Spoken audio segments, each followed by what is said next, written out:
Olá você, seja muito bem-vindo a mais uma edição do PB Desporto.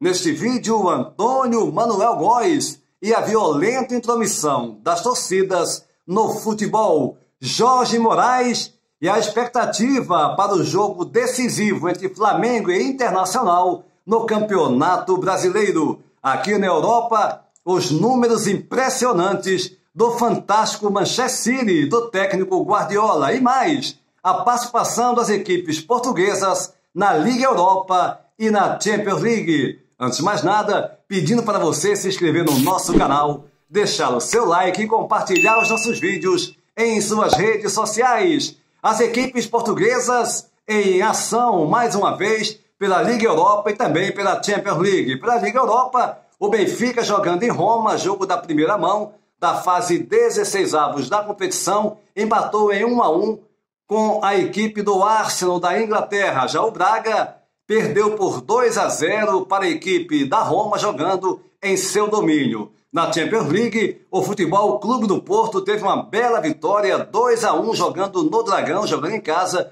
diante da poderosa Juventus do craque Cristiano Ronaldo. Vamos abordar mais sobre esses jogos das equipes portuguesas daqui a pouquinho, como também os números impressionantes do fantástico Manchester City, do técnico Guardiola. Fica aqui, vamos agora até Maceió, Alagoas, Jorge Moraes e a expectativa para esse grande jogo entre Flamengo e Internacional pelo Campeonato Brasileiro.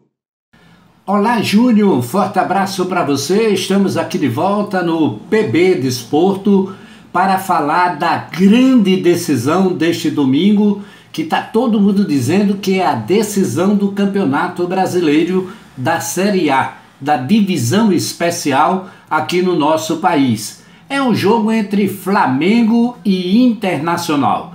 E por que isso? Porque o Inter é o líder da competição com 1 ponto na frente do Flamengo. E depois da rodada desse final de semana, só resta mais uma para que a gente possa conhecer definitivamente o campeão da temporada. E o detalhe é que se o Internacional ganhar o jogo deste domingo contra o Flamengo no Rio de Janeiro, aí o Internacional já é o campeão brasileiro com antecipação de uma rodada.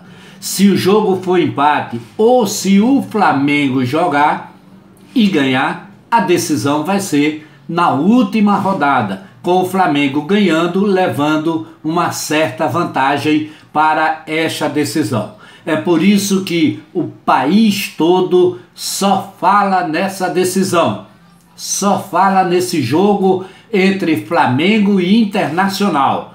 O Internacional está disposto até a pagar uma multa rescisória de R$1 milhão para usar um jogador lateral direito que pertence ao Flamengo e que está emprestado ao Internacional. Só por aí você vê qual é a rivalidade e a expectativa para essa partida entre as duas equipes.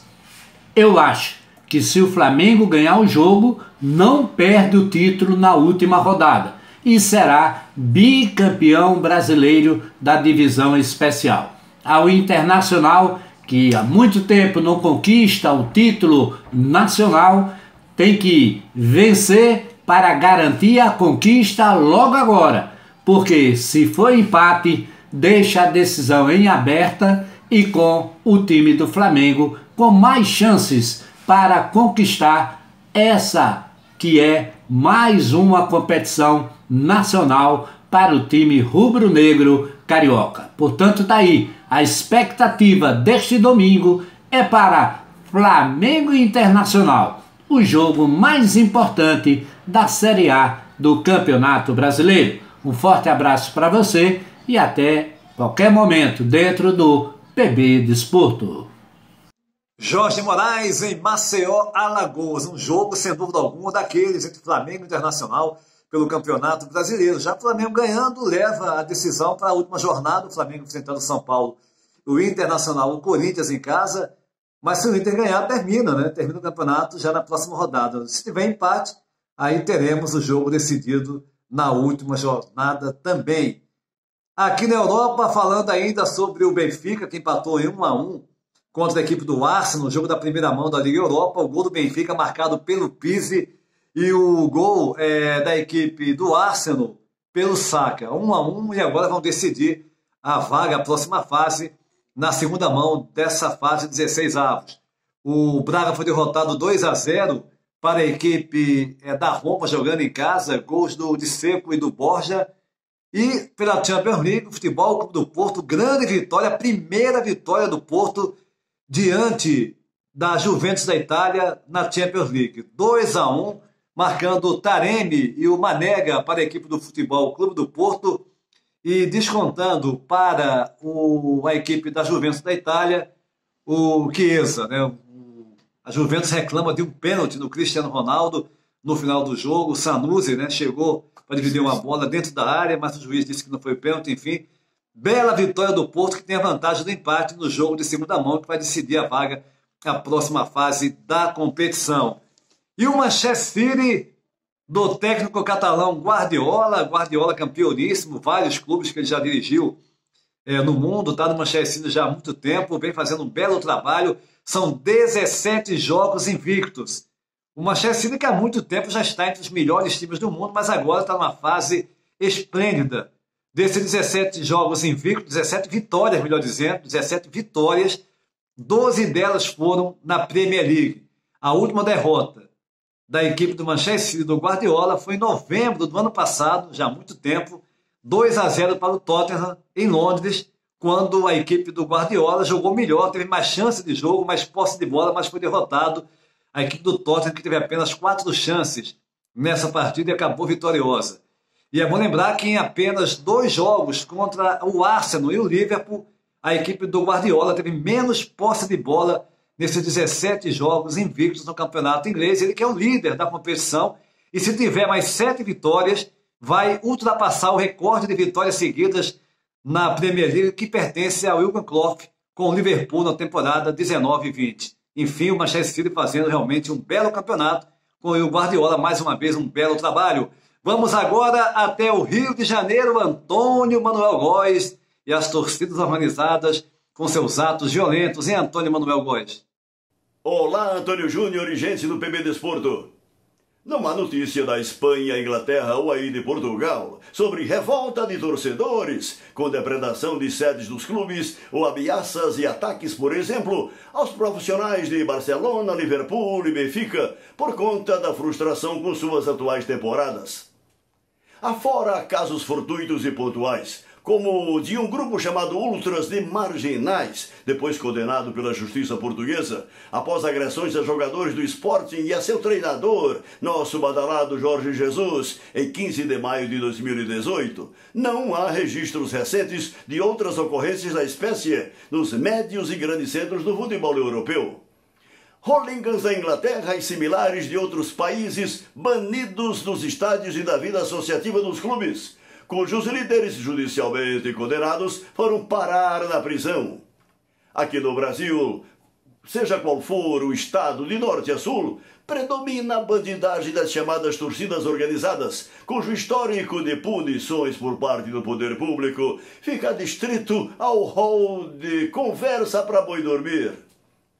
Com as redes sociais destes tempos de comunicação eletrônica em avassaladora velocidade, as comunidades desportivas criaram feudos indutores de exacerbada opinião, através dos quais mobilizam, via de regra, batalhões de desocupados para interferir no cotidiano dos clubes, a invadir centros de treinamento e interromper atividades de rotina, em altercações que visam a amedrontar jogadores e treinadores, reféns dessas milícias criminosas, a serviço de interesses de mando político no interior das próprias agremiações.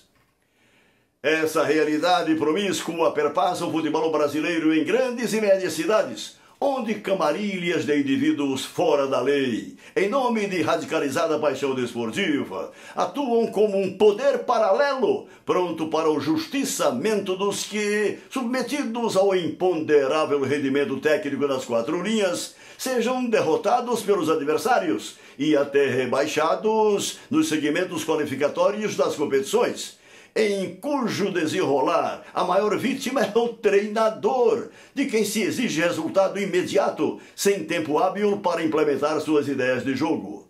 É assim que funciona por aqui.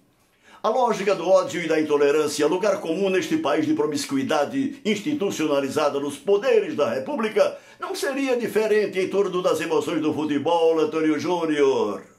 Antônio Manuel Góes, no Rio de Janeiro. A violência, enfim, é algo mais do que nítido no futebol brasileiro.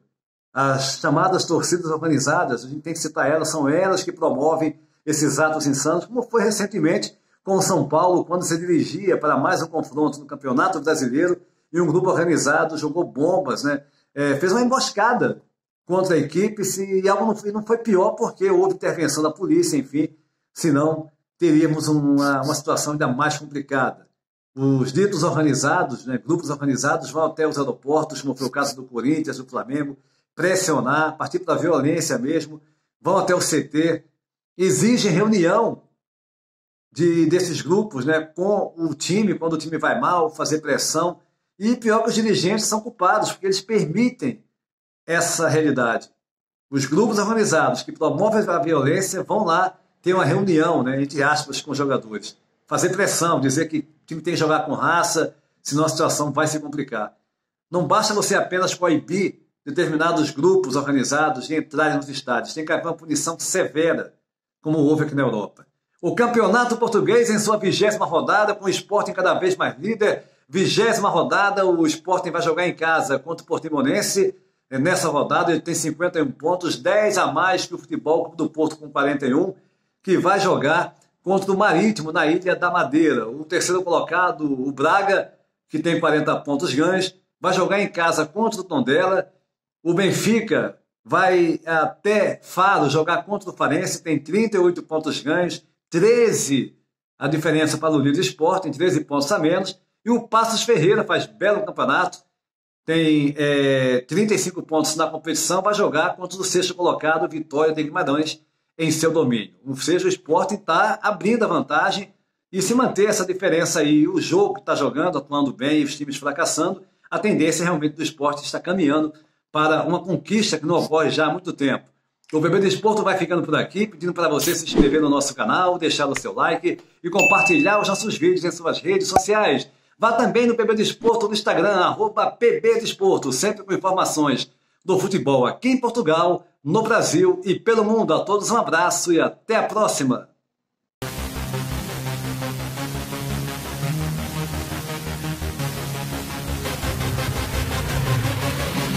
Yeah.